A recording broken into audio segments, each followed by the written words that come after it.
Assalamualaikum warahmatullahi wabarakatuh. Ketemu lagi dengan Kak Furkon di channel Arif Furkon. Bagaimana kabar Bapak Ibu? Semoga senantiasa dalam keadaan sehat ya Bapak Ibu ya, dan dilancarkan segala aktivitasnya.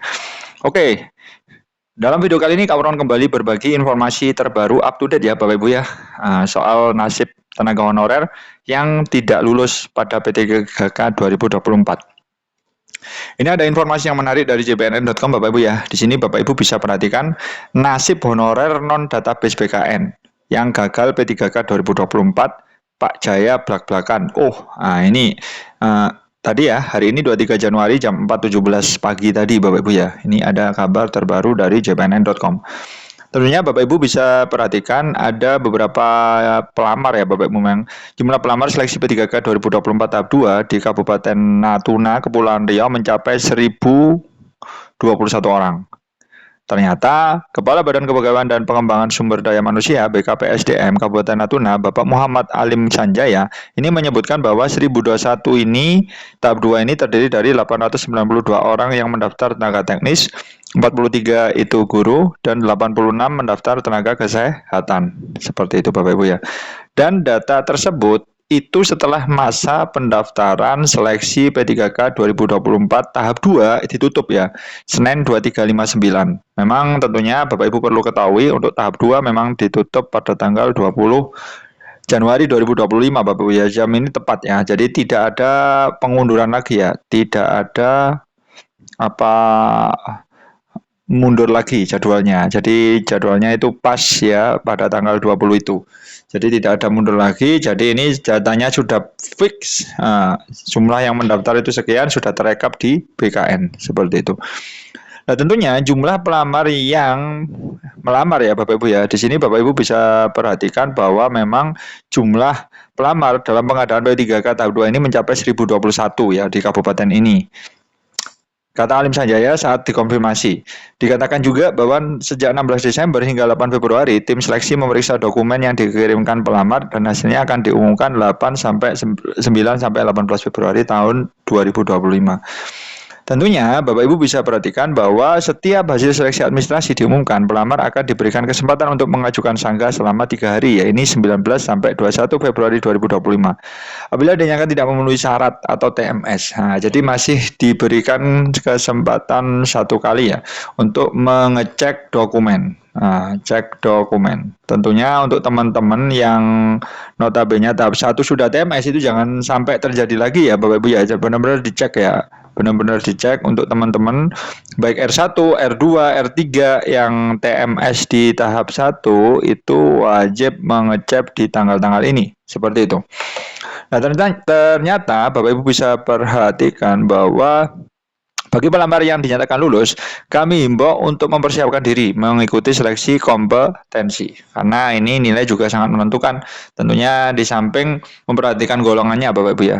Tentunya Bapak Ibu bisa perhatikan bahwa dia menjelaskan bahwa seleksi P3K 2024 tahap 2 ini merupakan salah satu upaya pemerintah untuk mendata tenaga non-ASN dan menjadikannya P3K penuh waktu dan paruh waktu. Karena pada 2026 kontak mereka tidak akan diperpanjang. Nah, jadi untuk teman-teman yang notabene tidak dapat formasi itu akan diarahkan ke paruh waktu. Jika tidak ada formasi, maka teman-teman ini tetap diangkat ASN ya Bapak Ibu. Cuma ASN-nya P3K paruh waktu. Seperti itu Bapak Ibu ya.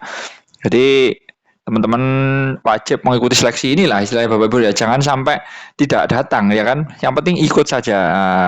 Ini sarannya Kak Furkon itu ikut saja, nanti bakalan diangkat menjadi P3K penuh waktu juga kok Bapak Ibu yang nanti notabene sudah tersedia formasi.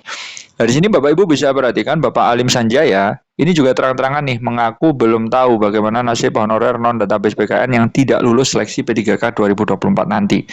Dan aturannya itu sudah pasti Bapak Ibu ya, aturannya itu sudah pasti bahwa hanya honorer database BKN yang akan diangkat P3K paruh waktu jika tidak lulus seleksi. Nah, ini bagaimana ini yang non database? Artinya belum terdata di BKN. Non database. Apakah dirumahkan atau bagaimana? Ini kita juga belum tahu karena untuk memang regulasi yang terdata di database BKN aja yang diasumsikan atau diangkat langsung menjadi P3K paruh waktu. Untuk ASN yang tidak terdaftar di sini tidak lulus seleksi tahap 2 maka akan menunggu kebijakan dari pusat. Apakah mereka bisa diusulkan menjadi P3K paruh waktu atau tidak? Mengingat mempan keputusan menteri itu yang nomor 16 kemarin Bapak Ibu ya, ini untuk mengatur, ini jelas Bapak Ibu ya, tenaga non ASN yang terdaftar dalam database menjadi paruh waktu jika tidak lulus seleksi. Nah, ini memang kita tunggu saja ya apa instruksi dari pemerintah untuk yang non ya kan. Ini nasibnya yang non database gimana ya kan? Karena untuk di keputusan Menteri nomor 16 kemarin itu hanya yang untuk database. Ini non database dikemanakan? Karena 2026 itu sudah tidak ada, ya kan? Tidak ada honorer. Jadi meskipun database, non database tetap tidak ada istilah honorer ya di tahun 2026 nanti.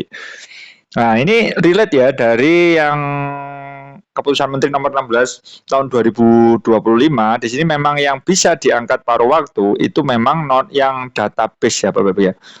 Di sini Bapak Ibu bisa perhatikan.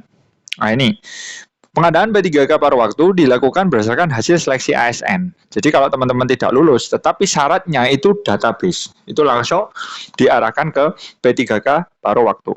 Nah, ini Bapak Ibu ya. Ini relate dari Dektum kelima pernyataan tadi ya Bapak Ibu ya. Pengadaan P3K paruh waktu dilaksanakan bagi pegawai non ASN yang terdaftar dalam database. Ini diktum kelima ini Bapak Ibu ya. Pegawai non ASN BKN dengan ketentuan sebagai berikut. Nah, telah mengikuti seleksi CPNS tahun 2024 tapi tidak lulus. Kemudian telah mengikuti seluruh tahapan seleksi P3K tahun 2024 namun tidak ada formasi. Nah, ini sudah jelas Bapak Ibu ya. Untuk di Keputusan Menteri nomor 16 ini hanya honor database. Nah, jadi untuk non database belum ada regulasinya Bapak Ibu ya. Nah, di sini Bapak Ibu bisa perhatikan statusnya bagaimana Kak. Statusnya P3K paruh waktu ya sama. Dia itu ASN juga dan juga dapat NIPPPK seperti itu. Tentunya ini alurnya diusulkan, kemudian di ACC Menpan, kemudian diangkatlah teman-teman ini menjadi P3K paruh waktu. Dan nanti ketika ada formasi, nanti teman-teman langsung mengisi P3K penuh waktu. Nah, ketika ada formasi langsung diarahkan ke P3K penuh waktu. Nah, ini banyak pertanyaan di channel Kapurkon karena ini pemberkasannya kalau isi daerah itu dibarengkan di tahap 2 ya Bapak Ibu ya, sekitar bulan Juni-Juli. Lah, interval Januari sampai Juli gimana? Tetap digaji. Sudah ada surat keputusannya Bapak Ibu ya. Tenang saja. Jadi tidak akan dirumahkan. Jadi tetap digaji teman-teman. Jadi estimasinya itu 2026. Lah, untuk yang non database itu kita belum tahu. Biasanya kan kebijakannya dadakan Bapak Ibu ya, tahu bulat ya Bapak Ibu ya. Jadi kita tunggu saja nanti kebijakan dari Panselnas itu gimana yang non database. Apakah bisa nih mengisi paruh waktu dengan ada diktum tambahan atau seperti apa? Kita juga belum tahu seperti itu. Oke, mungkin seperti itu dulu ya informasi dari Kapurkon. Mudah-mudahan bermanfaat. Stay tune aja di channelnya Kapurkon. Insya Allah bakalan update informasi-informasi terkini ya di dunia per ASN-an, P3K dan lain sebagainya. Salam semangat terus dari Kapurkon. Wassalamualaikum warahmatullahi wabarakatuh.